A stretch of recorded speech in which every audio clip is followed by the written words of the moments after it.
Most of you would recognize that as the introductory scene of the Twister.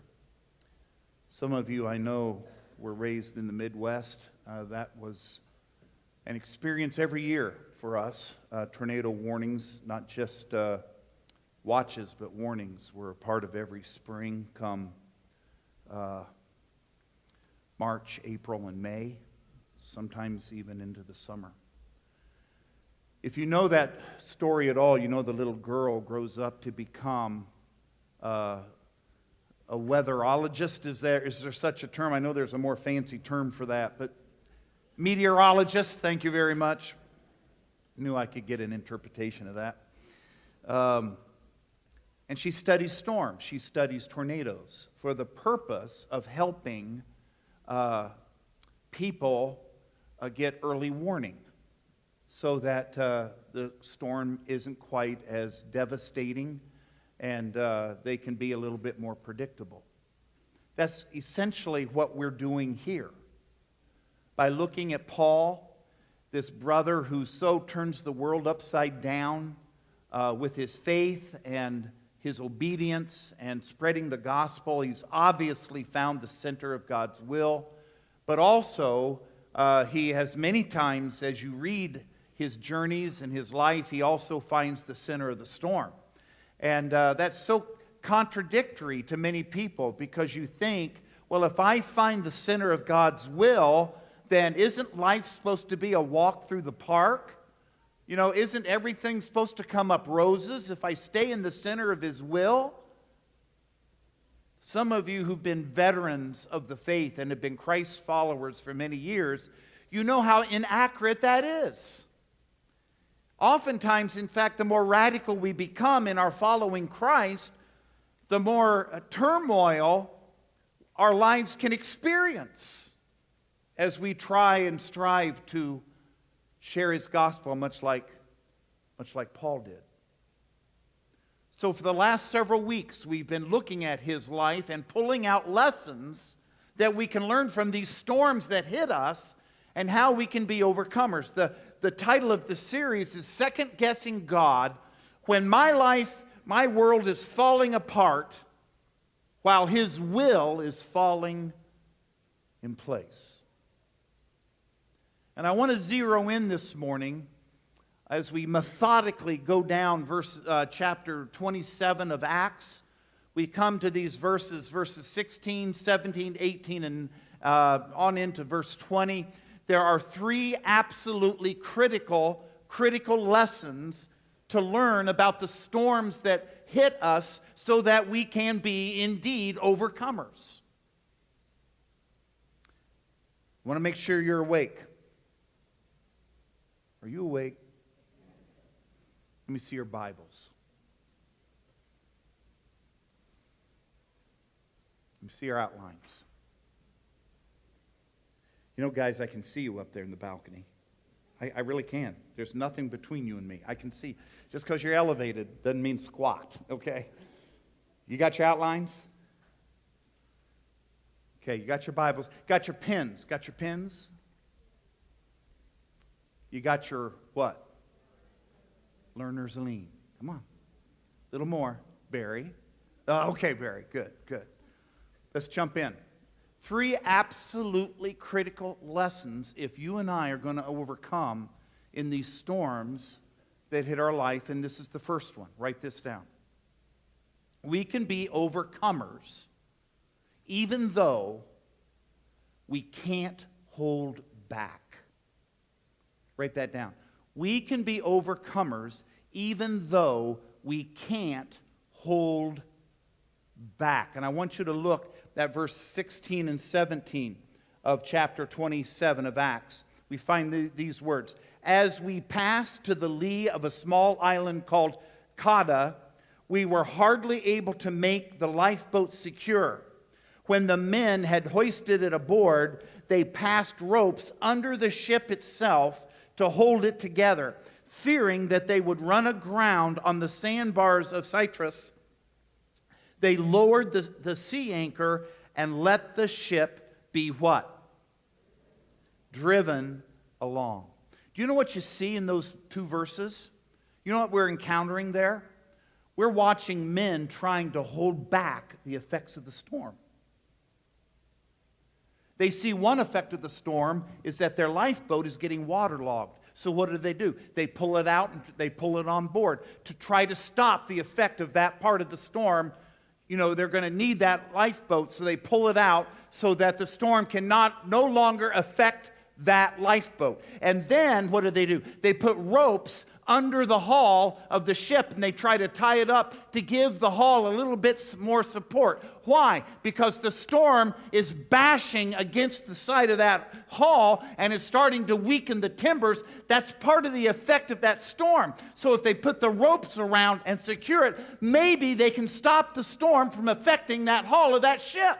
And then they throw the sea anchor out, which is a technique in sailing to equal. It's not to stop the boat, it's to keep it from rocking.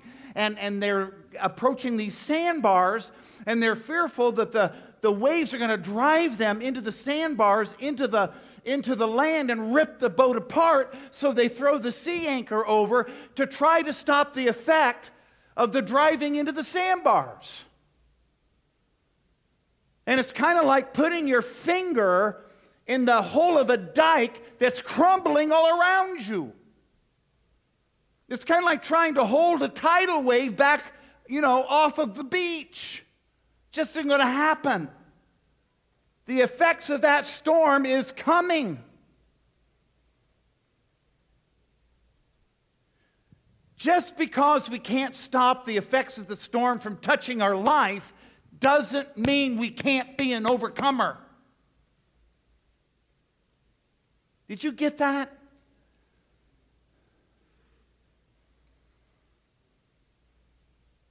Somebody in this room is spending all kind of energy and strength and resource trying to hold the storm back. It's much like the guy in that movie when he's trying to keep the door shut. He's trying to keep the effect of the storm out.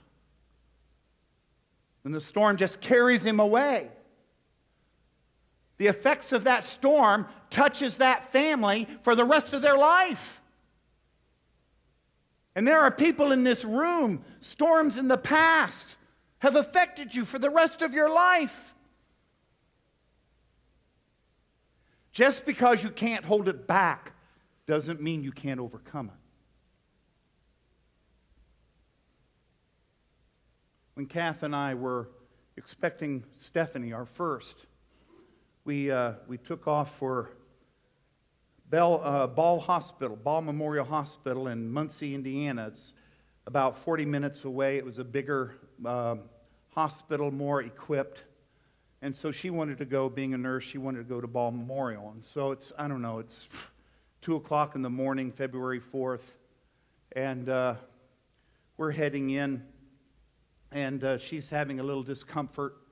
We get there, and she's a grand total of, I think, 1 or 2 centimeters, which some of you veterans know it's going to be a long night. And I don't know about you, but I've lived with a nurse all my life. I think doctors and nurses are the worst medical patients on the face of the earth. It's a different ball game being on the receiving end of those needles. Can I get a witness on that? I've seen a lot of crying in my life. No, I'm just kidding. Kind of.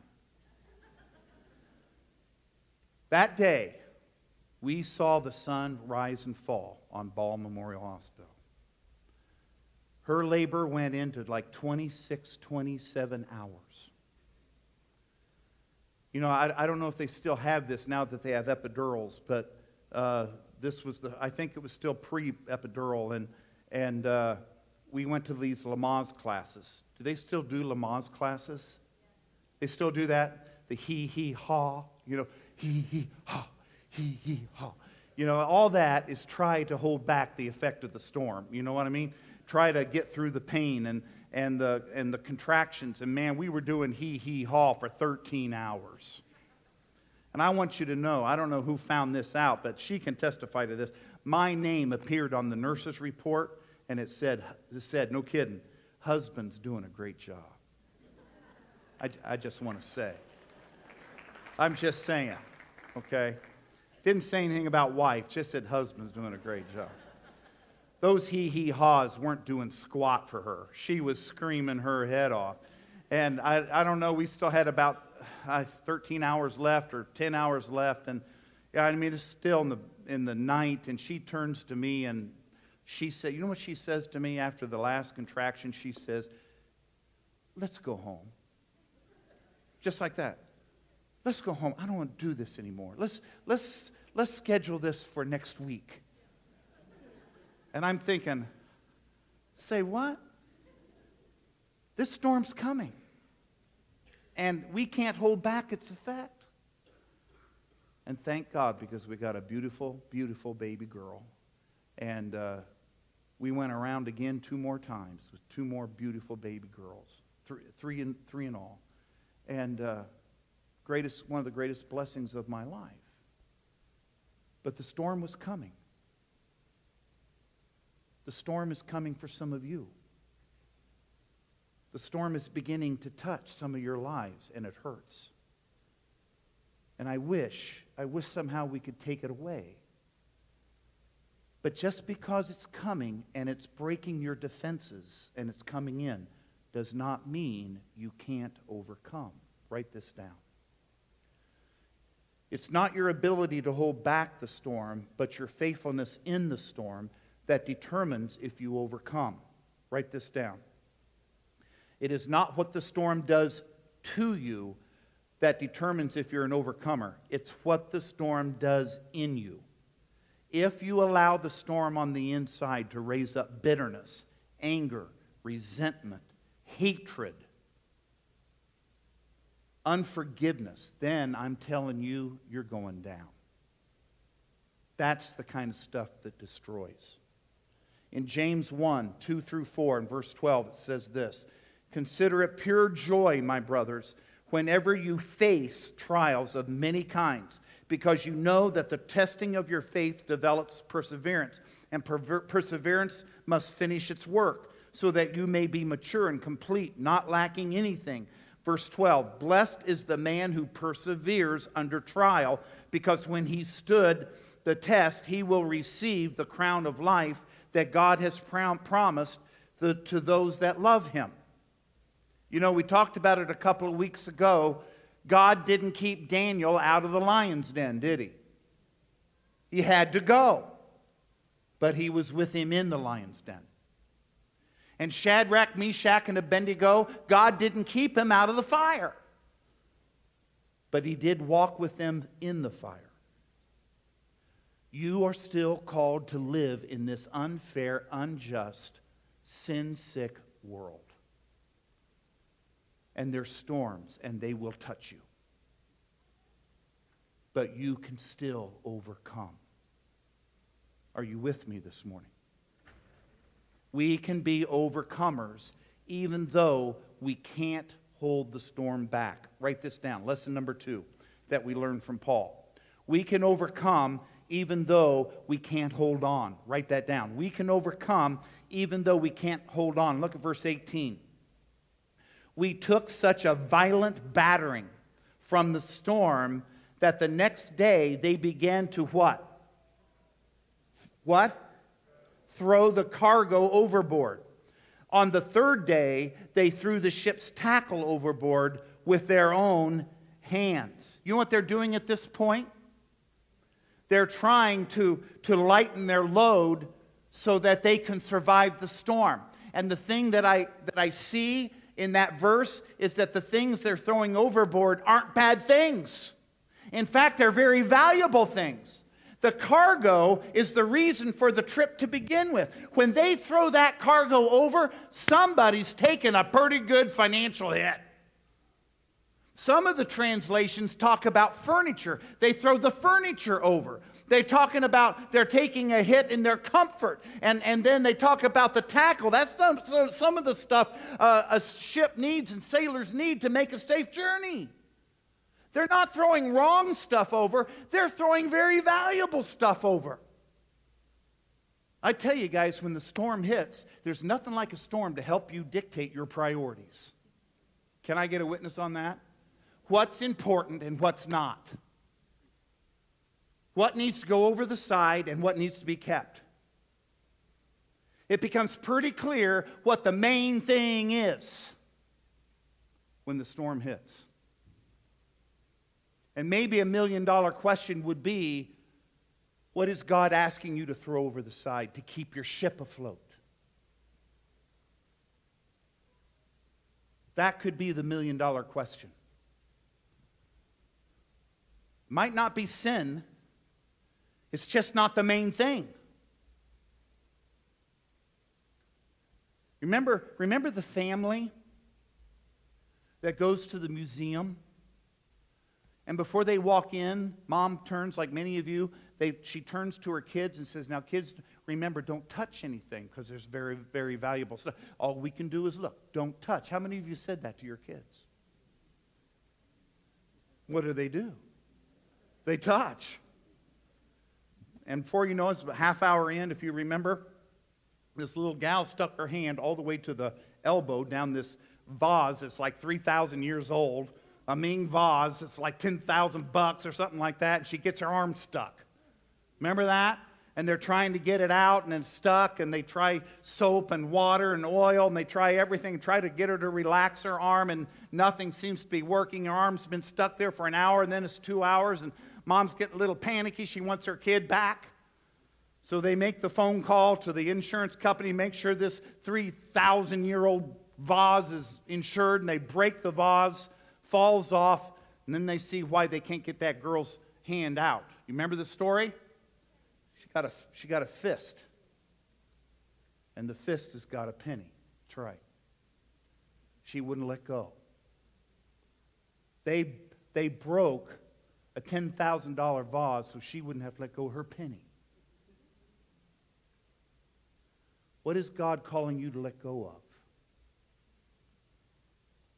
It's not nearly as valuable as keeping your ship afloat. You know, when the storm comes in and it rips this out of your hand and it rips that out of your hand and it rips something else out of your hand, you can be pretty discouraged and you want to fail. And you just feel like a failure. You want to quit. Listen to me. Write this down. Write this down. Champions are not those who never fail or lose something or get something ripped out of your hands. Champions are not those who never fail. Champions are those that never bail. They never quit. Even though you've lost some very valuable things in the storm.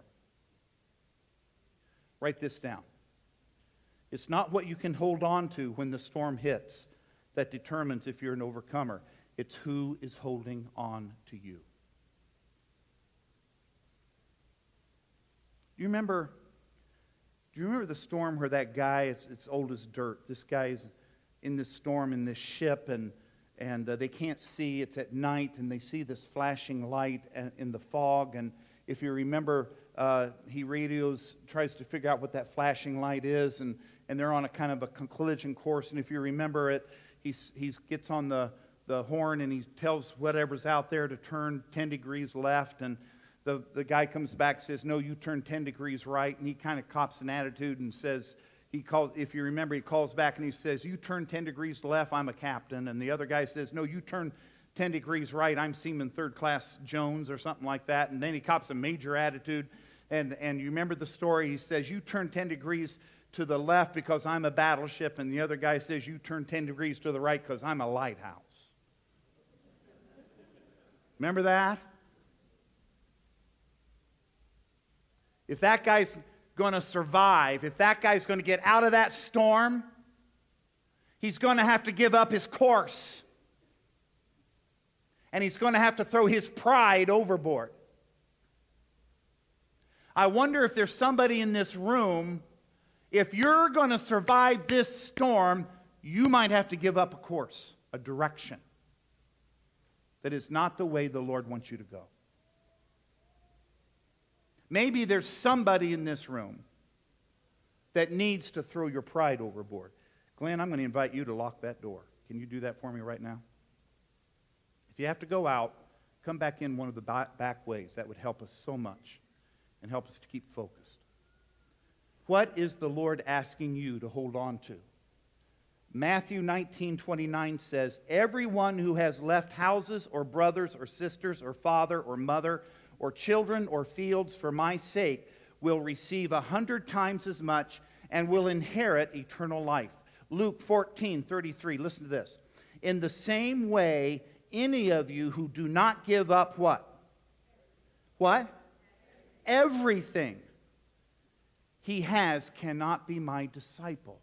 What are you holding on to that needs to go over the side if your boat's going to stay afloat? Are you with me? You can be an overcomer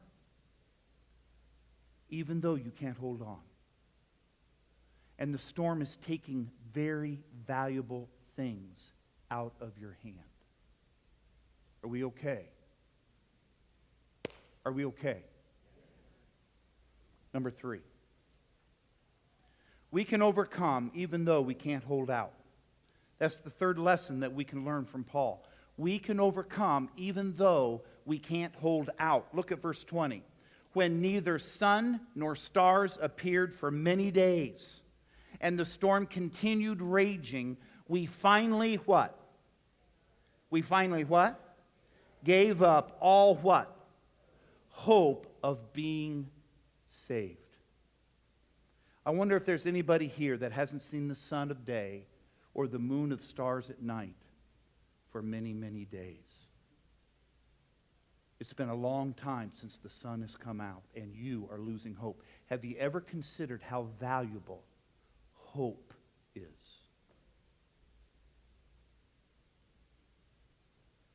Remember the guy who loses his wife, terrible storm, loses his wife to cancer. He's still in his 40s, his young 40s. He's got a lot of life left. First, he's just devastated. He doesn't hardly even come out of his house for a whole year.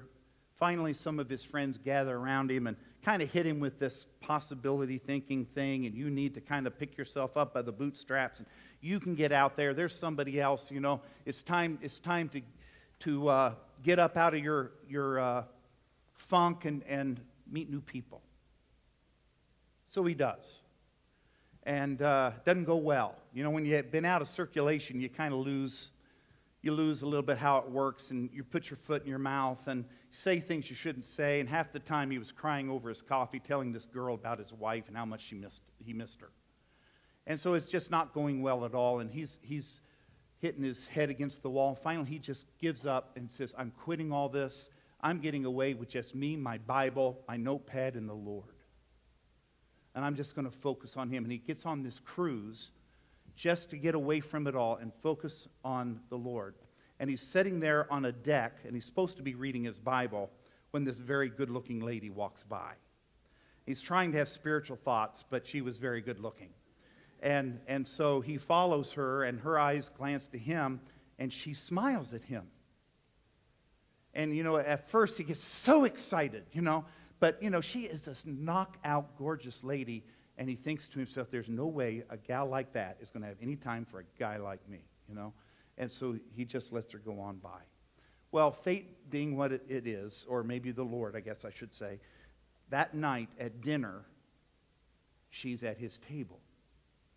And makes him all the more nervous. And he says to her, you know, I did notice you on the deck, and you had such a bright smile, and your smile made my day. Well, you know, she thanks him profusely and says, well, to tell you the truth, you are the splitting image of my second husband. You are the splitting image. I can't believe how much you resemble my second husband. And, you know, so he, I don't know if it's the right thing to say or not. He kind of fumbles over himself, but he says, oh, how many times have you been married?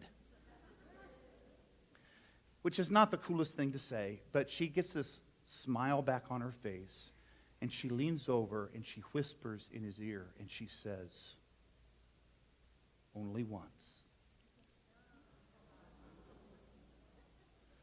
That's what I call hope, fellas. Suddenly the sun has shone again.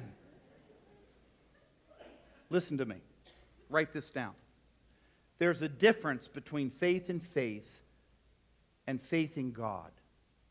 There's a difference between faith and faith in God. You know, while this guy is trying to get out there and he's trying to take matters in his own hands and positive thinking and all that, he goes down in flames.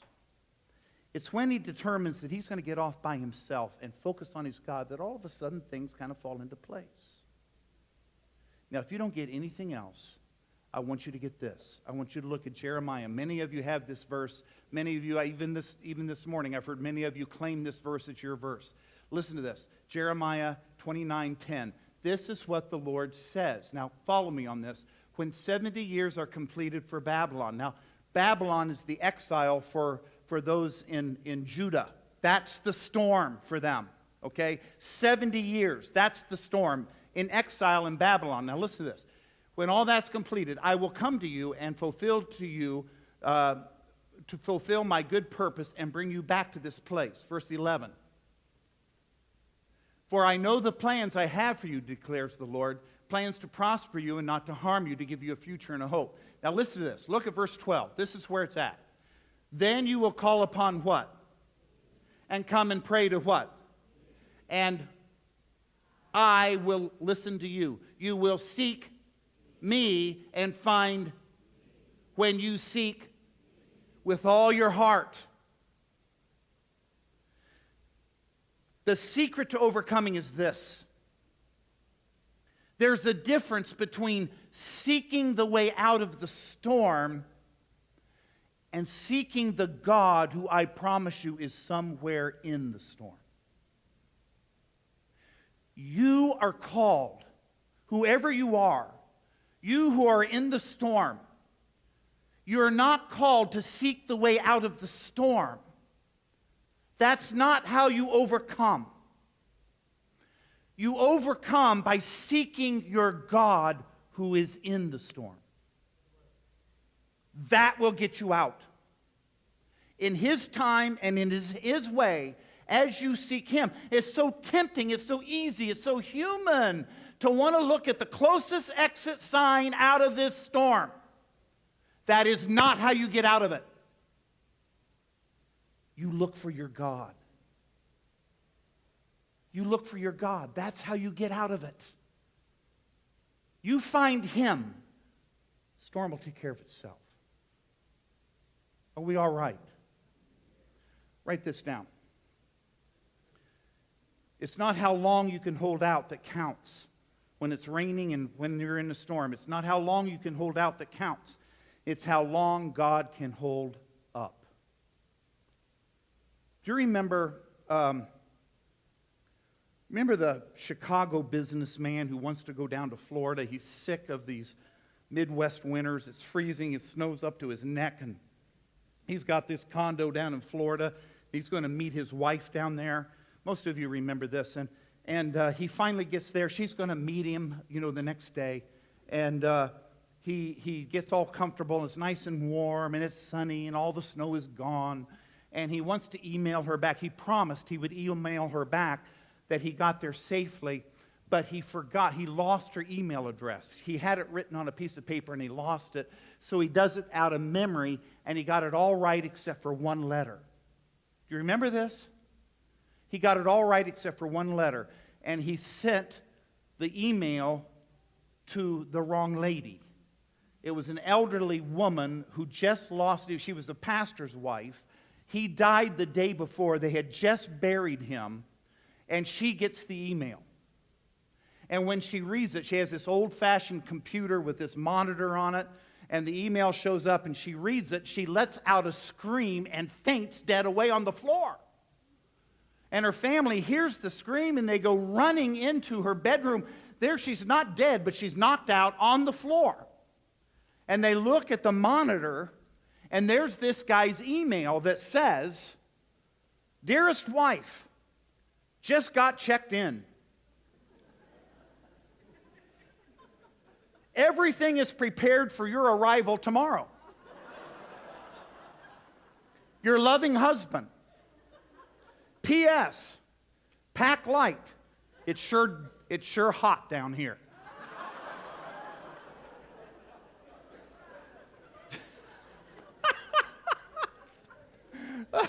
That's what I call a woman who lost her hope right there on the floor, knocked out.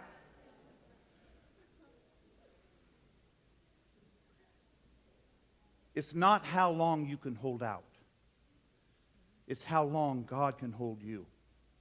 In this second service, we have a lot of young parents. We also have a few older parents that have grandkids. And you would relate. It's happened to every parent. I promise you. I remember when Kath and I were younger. It was just yesterday, wasn't it, hon? And the girls were young. And we had to cross this street, and it was a busy street. And you know how you never want to go across the street without holding on to your kid. And whether it was Stephanie, whether it was Lindsay, or whether it was Alicia, so many times there was this thing where they had a hold of Daddy's hand. They had a hold of Daddy's hand. But that wasn't good enough. I didn't want to cross the street, this very dangerous street, with her holding my hand. Do you know why? Because if she's holding my hand, the connection between Stephanie or Lindsay or Alicia and me is totally dependent on the strength of that little hand. And that doesn't cut bait. So many times before we'd cross the street, you know what Dad would do? I break that grip. I pull her hand off of my hand, and then I wrap her entire arm in my hand. Then I'm ready. I'm not going to step into that street until I break that grip of her hand on mine and I get my hand on hers. Now the connection between me and that precious little girl is my strength. And as I walk across that street, there ain't nothing going to break that grip I have on my kid. Are you with me? It's not her ability to hold on to me. I want it to be my ability to hold on to her and make sure I get her across that street. Now listen to this. For I am the Lord, your God, who takes hold of your right hand and says to you, don't be afraid. I will help you. Do not be afraid, O worm Jacob, O little Israel, for I myself will help you, declares the Lord, your Redeemer, the Holy One of Israel. See,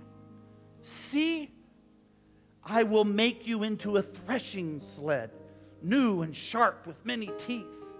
You will thresh the mountains and crush them and reduce the hills to shaft. You will winnow them, and the wind, my wind, will pick them up, and a gale will blow them away. But you will rejoice in the Lord and the glory of the Holy One of Israel.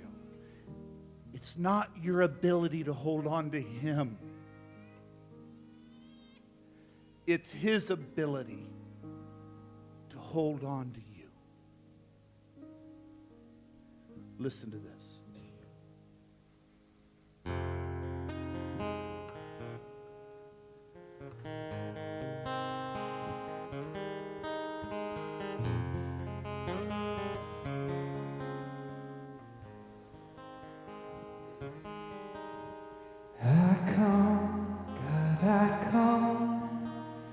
Turn to the Lord, the one who's broken, the one who's torn me apart.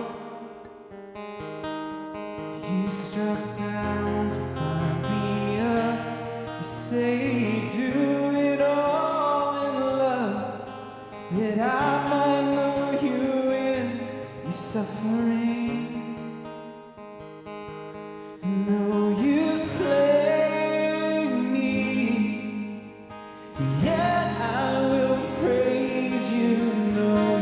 Take from me, I bless your name, though you ruin me, still I will worship, sing a song to the one who's all I need.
you're enough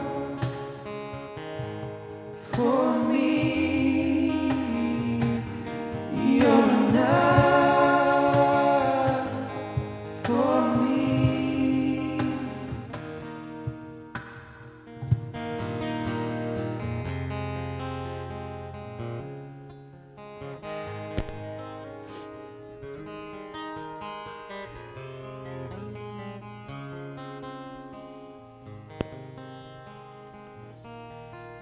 Not only is all your affliction momentary, not only is all your affliction light in comparison to eternity and the glory there, every millisecond of your pain, from the fallen nature or fallen man, every millisecond of your misery in the path of obedience is producing a unique glory you will get because of that. Each step of positive or pain is working for you an eternal weight of glory. Therefore, do not lose heart, but take these truths and day by day focus on them. Preach them to yourself every morning. Get alone with God and preach His word into your mind until your heart sings with confidence that you are new. For you have a God that loves you more than you could imagine. For I have a God that loves me more than I could imagine. For we have a God that loves us more than we could imagine. This God transcends the human nature, the human character, the human sin, and reigns above all in glory. Amen.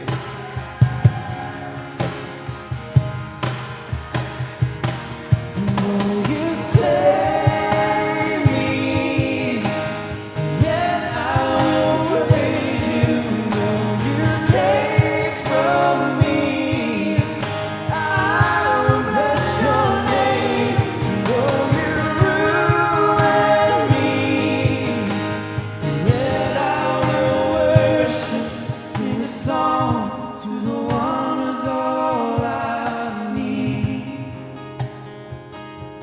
Sing a song to the one who's all I need.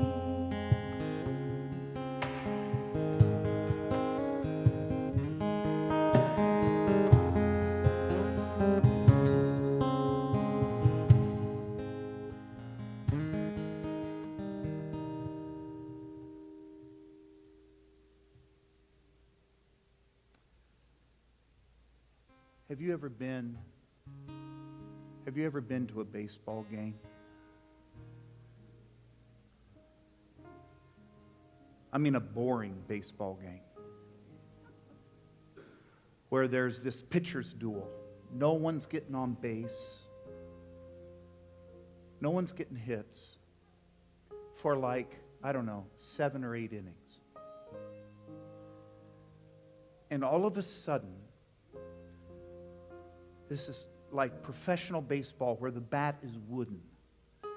There's nothing quite like the sound that a bat makes, a wooden bat, when it hits a fastball right down the pipe. And all of a sudden, in this dreary, boring baseball game, there's this crack. And in a second, in this fleeting moment, every person, tens of thousands of people in this professional large stadium, you could hear it all across the stadium. There's this unified kind of gasp. Something happened. Everybody's heart skips a beat. Everybody gets anxious. They get on the edge of their seat. Everybody except one person. One person. Do you know who that person is?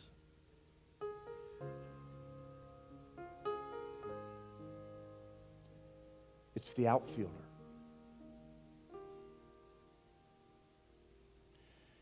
It's the outfielder who has been in thousands and thousands and thousands of games. He has heard that crack 1,000,000 times. And when he hears it that time, there's no gasp. His heart doesn't leap. He can tell in an instant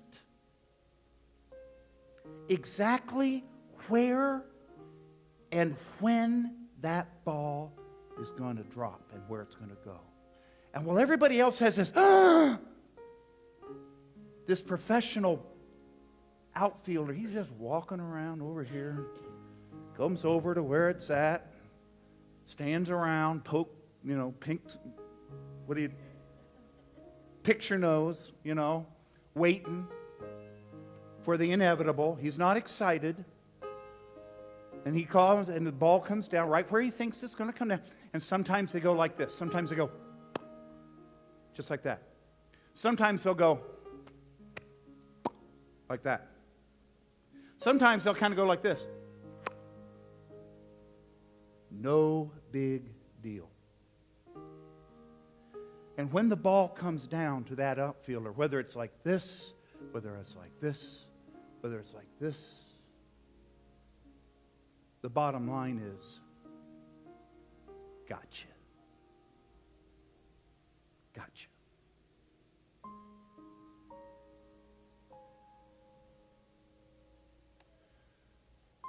There's somebody in this room that's in a storm. The wind and waves are raging. And like the man in the movie, you're trying desperately to hold the effects of the storm back, but it's coming. It's coming in. It's leaking in all around you. It's touching your loved ones. It's taking your peace. You're trying to keep the effect of the storm out, but it's making its way in. There are some of you in this room. The storm is so raging, it's so fierce that it has ripped some things right out of your hands. Things that were valuable, things that you loved, relationships, possessions, health, just ripped right out of your hands and over the side of the boat. There are some of you in this room, you haven't seen the sun at day or the moon or the stars at night for many days, and the storm is raging and you are being driven. You're being driven by that storm. And all of a sudden, in that fear and in that darkness and in that panic and in that wind, all of a sudden, guys, there's this crack of lightning. Crack! And it takes your breath and it makes your heart skip in fear. But there is one. There is one who is not afraid. There's not a one that's panicking, And he has a word for you. He has a word.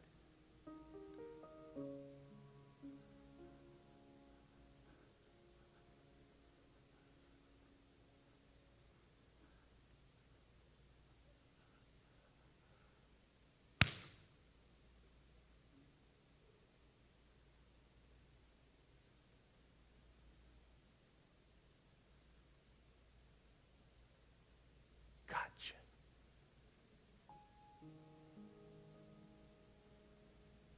You're the best there is.